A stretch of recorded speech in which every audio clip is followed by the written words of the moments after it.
नमस्कार। आज हम बात करते हैं दिल्ली मेट्रो रेल कॉरपोरेशन की और दिल्ली मेट्रो में मौजूद कंपनियों की, जो कंपनियां दिल्ली मेट्रो में काम कर रही हैं। मैं भी उसी एक कंपनी NCS की कर्मचारी थी। मैं आज इस चीज़ का खुलासा करना चाहती हूँ कि जितनी तेज रफ्तार से दिल्ली मेट्रो, मतलब मेट्रो का नाम ही रफ्तार है, वो इतनी रफ्तार से दौड़ती है और जितनी तेज गति से वो दौड़ती है ना, उतनी ही तेज गति से वो उसमें मौजूद कर्मचारियों की जिंदगी को परिवर्तन कर देती है। वो इतनी फास्ट कर्मचारियों को भर्ती करती है और उससे ही कई गुना फास्ट वो कर्मचारी को बाहर कर देती है। इतनी फास्ट सर्विस है दिल्ली मेट्रो की। दिल्ली मेट्रो छोड़ो, कहीं की भी मेट्रो उसकी, और ख़ास तौर पे तो भाई हमने दिल्ली मेट्रो में काम किया है, दिल्ली मेट्रो रेल कॉरपोरेशन में काम किया है, तो हम तो उसके बारे में अच्छी तरह जानते हैं कि वहाँ क्या धांधली होती है, क्या उसकी प्रोसेस है, कैसे अधिकारी छोटे छोटे कर्मचारियों की मेहनत का पैसा खाते हैं।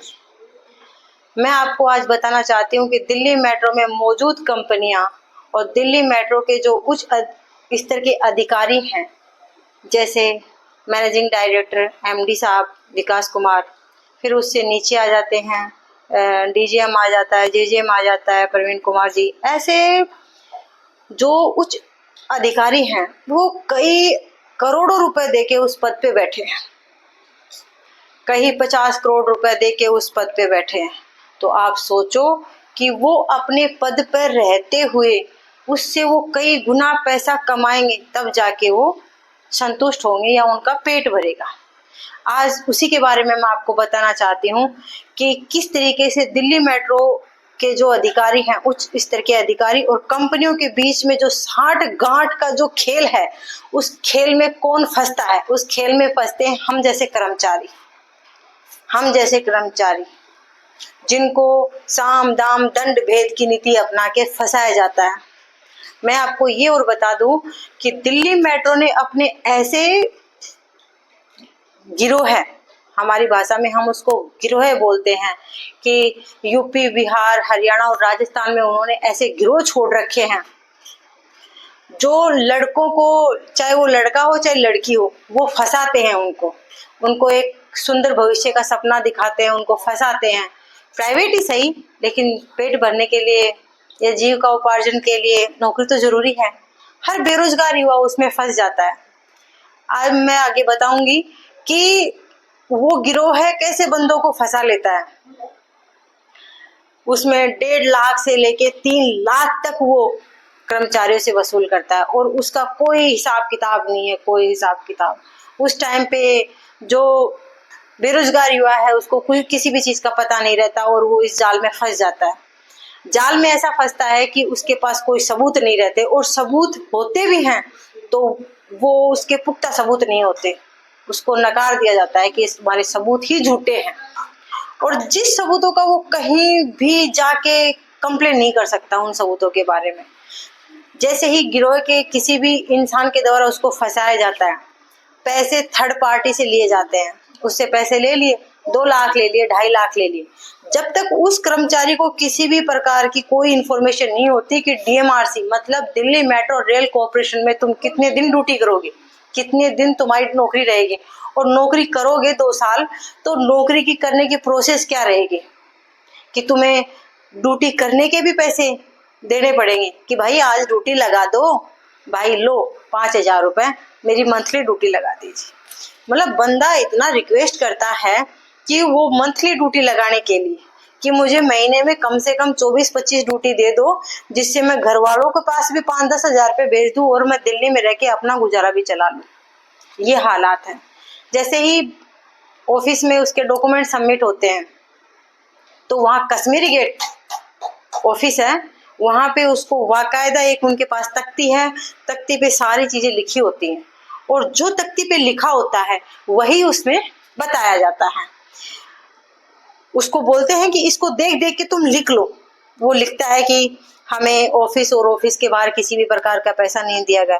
उस टाइम पे बंदे के मन में शंका आती है कि मैंने पैसा दे भी दिया और यहाँ मेंशन भी करवा लिया और बाकायदा सिग्नेचर भी करवा ली। लेकिन जब तक बंदा फंस चुका होता है, क्यों, पैसे उसके पूरे जा चुके होते हैं, पीछे मुड़ने का कोई रास्ता नहीं आता। और वो अगर जिस बंदे को पैसे दिए हैं उसको वो कंप्लेन करता भी है तो वो यही कहता है कि भाई तेरे को नौकरी मिल रही है ना, नौकरी से मतलब रख, आगे पीछे क्या करना है, तुझे नौकरी दे रही है ना, बस इसी में खुश रहे।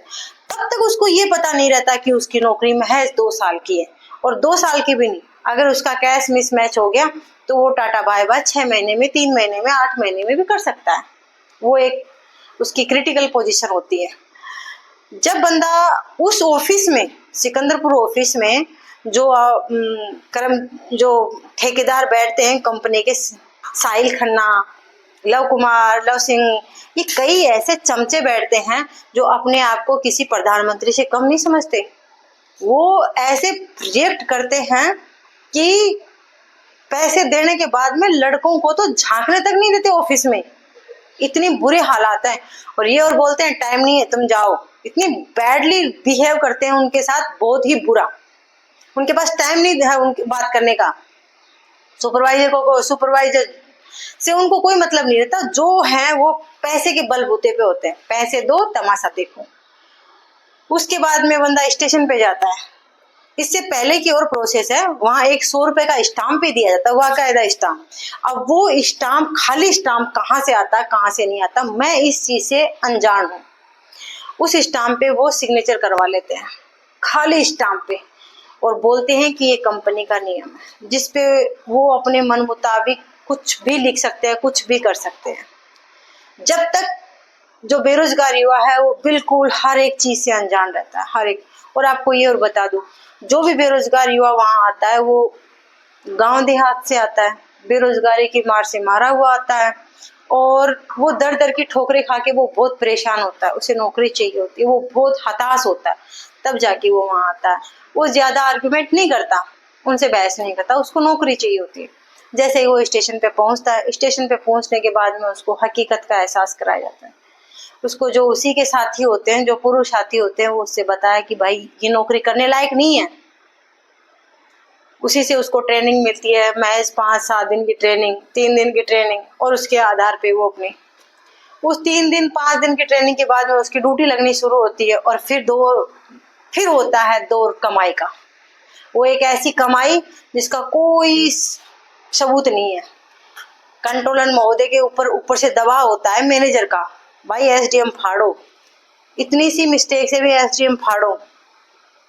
महीने के 10-20 एसडीएम हो जाते हैं, बंदा 500-500 रुपया दे के बहुत हताश हो जाता है। उधर सुपरवाइजर उसको मेंटली डिस्टर्ब करता है, मुझे भी बहुत बार किया गया, मेरे साथ तो ऐसा किया गया, ड्यूटी लगा दी हटा दी, ड्यूटी लगा दी हटा दी। मेरा सुपरवाइजर सतीश था, जो आज सिकंदरपुर ऑफिस सिटी कोर्ट के पीछे बैठता है।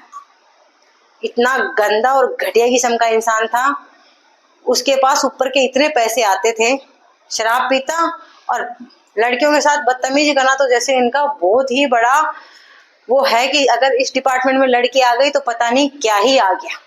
जैसे तैसे उसको पटाओ, कुछ भी करो, नहीं मानती है तो उसको परेशान करो, मेंटली टॉर्चर करो। मेरे साथ भी ऐसा ही हुआ।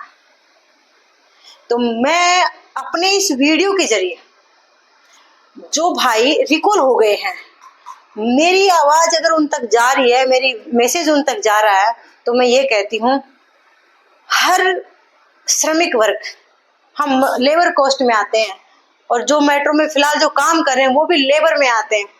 हर एक डिपार्टमेंट की अपनी एक यूनियन होती है, आप लोगों की कोई यूनियन नहीं। आपको डर किस चीज का लगता है? मैं अपनी आवाज उठा रही हूँ, क्या आप मेरे साथ नहीं आ सकते? मेरे साथ मत आओ, लेकिन अकेले तो आओ। आपके साथ क्या अच्छा किया है? जो आपने मेट्रो को 2 साल दिया है, 2.5 साल दी है, वो आपका टाइम खराब नहीं गया? और अगर चलो गया भी, अपना कुछ किया भी, आप सोचो कि भाई मैंने जो पैसा दे दिया वो मेरा निकल गया, तो वो तो सैलरी के बेस पर निकला है। फिर भी अगर आपने कोई किसी भी तरीके से पैसा निकाला है, तो आपको लगता नहीं है कि हमें बेवजह निकाल दिया? मैं उन भाइयों से कहना चाहूंगी, आओ और इस मेट्रो में जो गंदगी फैल रही है उस अभियान में मेरा साथ दो, और आगे आओ। अगर हम ही आवाज नहीं उठाएंगे तो मेट्रो में ये भ्रष्ट कर्मचारी, जो भ्रष्ट उच्च अधिकारी, ये ऐसे ही करते रहेंगे। जिस प्रकार भाई बबलू ने पिछले 3 साल से वो लगातार कोशिश कर रहा है इस मुहिम को आगे छेड़ने की, इस मुहिम को आगे बढ़ाने की, क्या हम इतने नागवार हो गए कि उसका साथ नहीं दे सकते? उसको तो इन्होंने पिटवाया है, जेल में भिजवाया है, बंदा फिर भी अडिग है, वो फिर भी टूट रहा नहीं है, फिर भी वो कह रहा है कि एमडी ऐसा है वैसा है, दिल्ली मेट्रो वैसी है, मुर्दाबाद है, ये है वो है, हर एक चीज। और मुझे ये समझ में नहीं आता कि दिल्ली मेट्रो की जितनी भी इंफॉर्मेशन है वो यूट्यूब सोशल मीडिया की जो आ रही है, इंस्टाग्राम हो, फेसबुक हो, जो घपला हो रहा है वो हो रहा है, वो सब कुछ जग जाहिर है। हाँ, ये है कि भाई दिल्ली के आम नागरिक को ना पता हो, बाहर के आम लोगों को ना पता हो, लेकिन कर्मचारियों को जरूर पता है, जो उच्च अधिकारी हैं उनको जरूर पता है। लेकिन फिर भी देखो, दिन ब दिन नई नई कंपनियां इसमें भर्ती कर रहे हैं, नई नई कंपनी। अब वो है सीएमसी ऑफिस में निवेदिता मैडम, अब उसको एक लूट का खंबा बना दिया है, अब वो लूटने के लिए आई है। अरे मैडम ये देखो, चलो आप तो सरकारी कर्मचारी हो, थोड़ा ज्ञान उस एमडी को नहीं दे देती हैं, उस विकास गुप्ता को नहीं देती कि जो करप्शन है ये ऐसे कम नहीं होगा? हैं, वैसे तो दिल्ली मेट्रो में बहुत ऐसे ऐसे कॉलर करके बैठते हो कि हाँ हम रेपुटेड जगह है, बिल्कुल क्लीन और बिल्कुल ऐसे चकाचौंध भरी जगह है, इसमें रेपुटेड इंसान चाहिए, टिकट काउंटर पे भी आपको वेल मैनर्ड पर्सन चाहिए। ऐसे वेल मैनर्ड पर्सन की जरूरत हो ना तो वहां ईमानदारी से काम होता है। अरे आटे में नमक हो उतना तो सब जगह चलता है, लेकिन यहाँ तो पूरा आटा ही खारा है, पूरा का पूरा आटा ही खारा है। आप लोग कोई तो ऐसा डिपार्टमेंट छोड़ो जिसमें ये गंदगी ना हो। आप कोर गार्ड देखो, हाउसकीपर देखो, जो टिकट काउंटर पे टिकट देते हैं उनको देखो, आपका भरेगा कब? ये दिल्ली मेट्रो कब कब कर्जे से बाहर आएगी?